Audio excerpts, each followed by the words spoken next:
Strap in. Today's menu is straight out of a galaxy far, far away. It features the galaxy's favorite drink, Twi'lek snacks that may crunch as loud as a pod racer, may not. Pod's gonna wreck. Yeah, right? Skewers from a space grill, and a dessert that may not be what it claims to be. Sounds always specific. Don't worry. Let's dig in.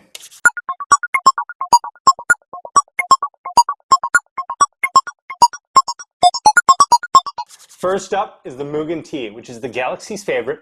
It's known as being sweet, strong, and a little bit dangerous. Whoa! All right. If this could power a spaceship, let's see what we got. It's supposed to be more popular than calf, but we'll see.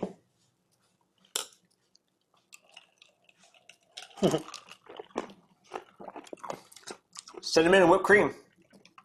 And did you get the topping? I thought I was going to get the ice. I got cinnamon and whipped cream. Well, here's the first question. What modern tech do we use that is more addictive than it is helpful? More addictive. That's been your tablets now. Tablets, smartphones? Tablets and smartphones, definitely addictive. But I guess they're helpful if you know what you're doing on them. If you know how to regulate your time on them instead of basically burying your life in social media. I would agree, yeah. All right, so up next, we got the Rings of Hyndulla, a crispy, savory, bit addictive onion ring with a Star Wars twist. So this is known as a street food from the planet of Ryloth, which is the Twi'lek homeworld. All right, onion and bacon. Yeah, cheers. I like where this is going.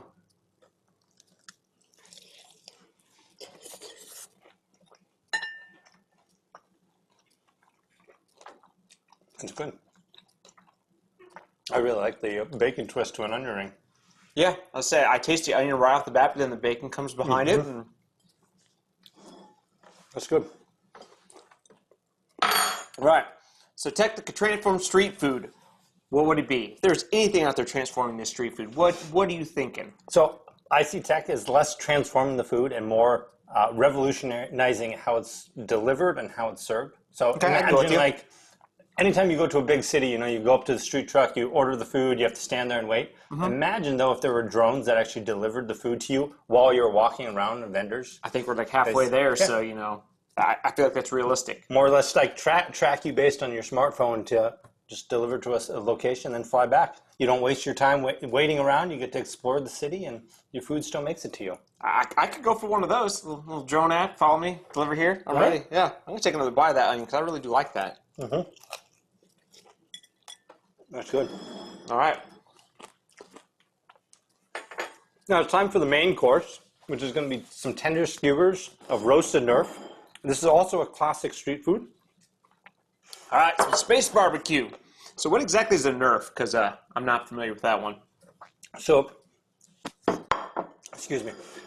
A Nerf is like a space buffalo. It's more or less raised on various farm planets. Okay. In Star Wars, of course, everybody's familiar with the idea of the scruffy Nerf herder being an insult. You say everybody, but not everybody. Everybody that's seen Star Wars, right? Everybody that's basically watched the classic movies. Mm-hmm. Princess Leia calls Han Solo, more or less tells him he smells like a Nerf herder.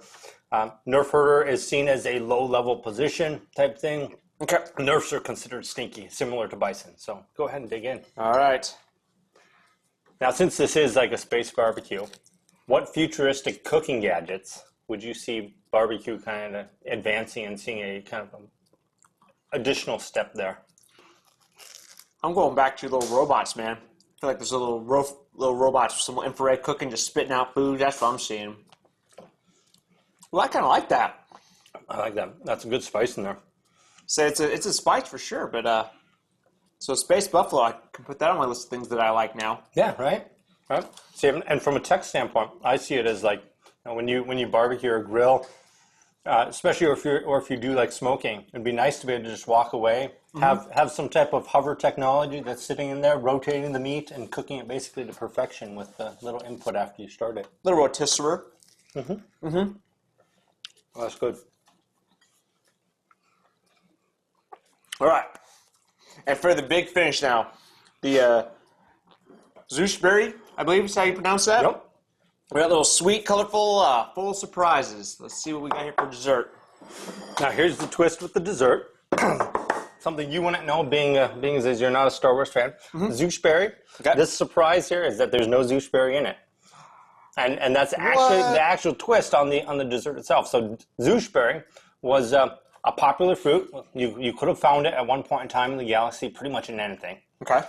As they opened up hyperspace lanes and intergalactic travel became more popular, that of course introduced more fruits. People, as they transitioned, the farmers stopped growing it. It kind of fell out of fashion and it ended up becoming an exotic fruit because its price went up because of that whole supply-demand piece. Of course, of course. And so that's where we end up with the Zoochberry piece. Well, I'm going to say that sounds like a bit of false advertising to me. But you know what? That's got me thinking. Of all the old technologies out there that make a comeback, what piece of technology deserves the return?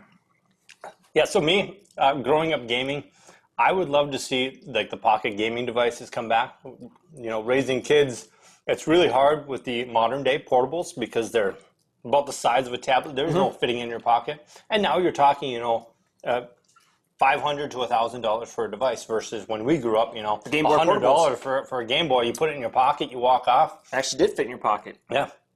Unlike that PlayStation, well, I guess the PlayStation Portable stuff's not. The PlayStation Portable is still fairly sizable for a pocket. And then you switch the Nintendo Switch, and you're talking like, I don't know whose pocket's that big. It's not mine. Well, we got those old jeans where you can put your textbook in them. You know, maybe that's what the cargo pants. No, Jinkos.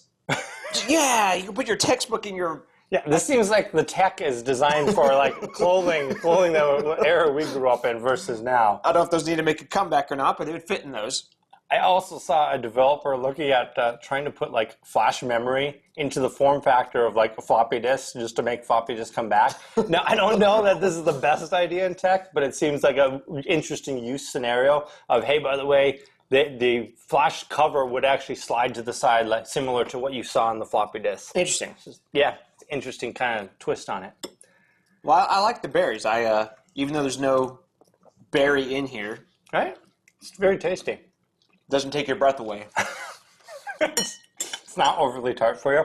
Not overly tart for me. I can still think and focus. And that's today's spread. Moogan Tea, Rings of Hyndulla, Nerf Kabobs, and Zoochberry Surprise. If you had a choice, which one would you choose to eat again? Oh, you know me, my onions and bacon. All right. I'm going onions and bacon all the way. That was delicious. Like, what are you choosing? You know, if I had to pick only one, I'd actually probably agree with you. The onion ring there, the Nerf kebab though, very close second. I mean, I think that'd be more filling. Like, yeah. Not to mention, like, as a street food, you're getting your meal and you're able to walk. Little street vendor here. Yeah. Get your noosh. Get your Nerf kebab. Get your noosh. Yeah.